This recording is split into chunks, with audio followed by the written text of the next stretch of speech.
Salam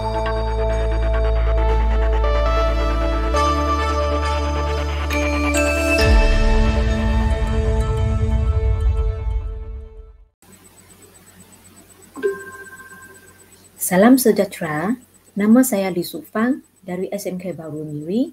Tajuk kajian tindakan saya adalah penggunaan teknik animasi kartun untuk meningkatkan penguasaan melukis raja dan kelok bagi mata pelajaran ekonomi pengraduan. Disebabkan pandemik COVID-19, PDPR telah dilaksanakan pada tempoh masa yang agak panjang. Jadi saya mendapati aktiviti PDPR adalah rutin dan terbatas dengan aktiviti secara online, di mana aktiviti yang dapat dilakukan kurang banyak berbanding dengan aktiviti yang boleh dilakukan secara bersemuka di sekolah. Selain daripada itu, PDPR melemahkan semangat belajar, di mana saya mendapati respon pelajar saya adalah pasif dan mereka hanya memberi respon apabila ditanya. Perkara yang membimbangkan saya adalah pelajar saya fokus cara menjawab esei lebih kepada menghafal fakta. Dan pelajar tidak dapat ingat bentuk kelok yang telah belajar. Jadi saya telah melayari internet untuk mencari idea-idea baru. Saya tertarik dengan satu idea yang bertema girophobia yang ditulis oleh seorang pendidik yang bernama Shira. Saya telah mengubah suai idea beliau dan saya aplikasikan dia dalam bentuk PowerPoint untuk meningkatkan daya ingatan terhadap kelok-kelok yang dibelajari.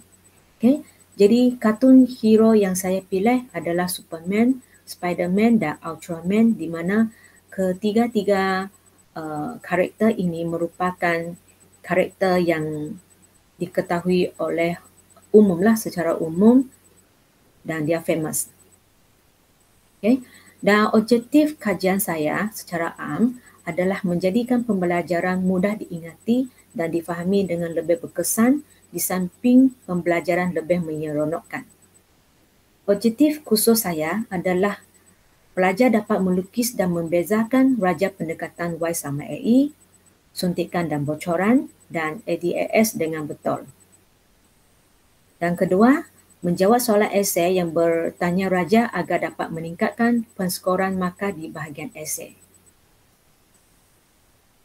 Kumpulan sasaran saya adalah 3 orang pelajar dari kelas 6 adik. Pelajar-pelajar ini mempunyai tahap pencapaian yang lemah dan mereka sentiasa tidak menjawab soalan esei yang bertanya raja ataupun kelok. Jadi dari aspek pelaksanaan kajian, saya menggunakan instrumen pemerhatian, pra dan post quiz, melukis raja dan juga temu bual. Dan melalui pemerhatian, saya mendapati pelajar saya lambat memberi respon dan kurang berkeyakinan sepanjang PDPR yang berkaitan dengan topik raja. Dan saya telah melakukan pra quiz melukis raja. Saya mendapati seorang pelajar dia tidak dapat markah sebab dia telah memilih raja yang salah, dan pelajar yang kedua dia hanya dapat 3 markah sebab dia melukis bentuk kelok yang salah dengan label yang salah. Dan pelajar yang ketiga dia dapat 4 markah sebab dia melukis bentuk kelok yang salah dengan label yang betul.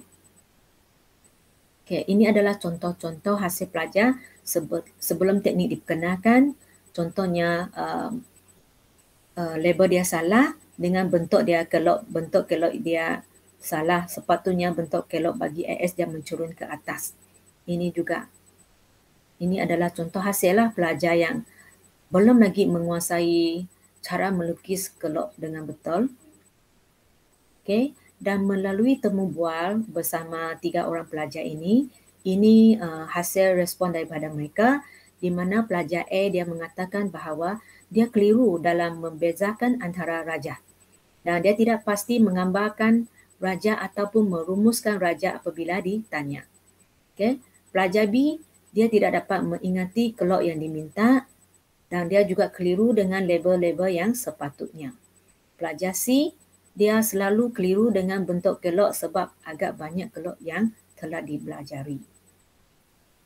Okay. Setelah mengenal pasti masalah-masalah pelajar, saya mulalah mencari dan mengenal pasti kartun yang serasi dengan menunjukkan aksi yang merupai bentuk kelok-kelok yang berkaitan.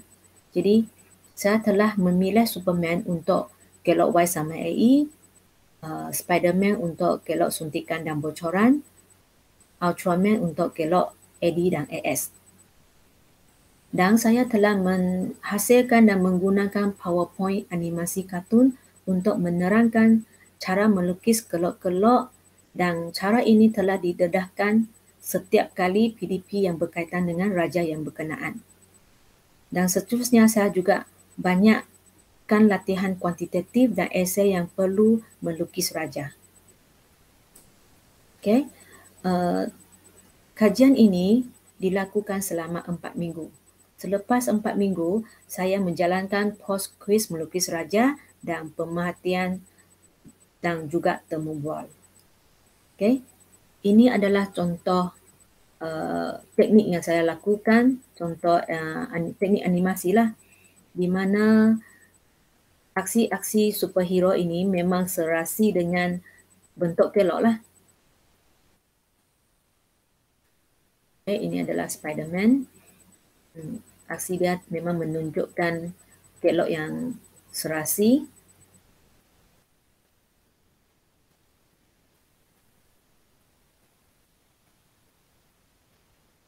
Okay. Selepas teknik ini diperkenalkan, saya mendapati ketiga-tiga pelajar ini telah menguasai cara melukis kelok yang betul. Di mana level dia sudah menjadi betul, dia dapat memilih raja yang betul dengan dia dapat melukiskan kelok dengan betul. Okay. Dan selepas saya menjalankan temu bual kali kedua dengan pelajar ini respon daripada mereka, di mana pelajar A dia mengatakan animasi menarik, menyeronokkan dan membantu daya ingatan dengan lebih efektif, dan pelajar B mengatakan bahawa visual grafik yang menarik, jelas dan mudah difahami.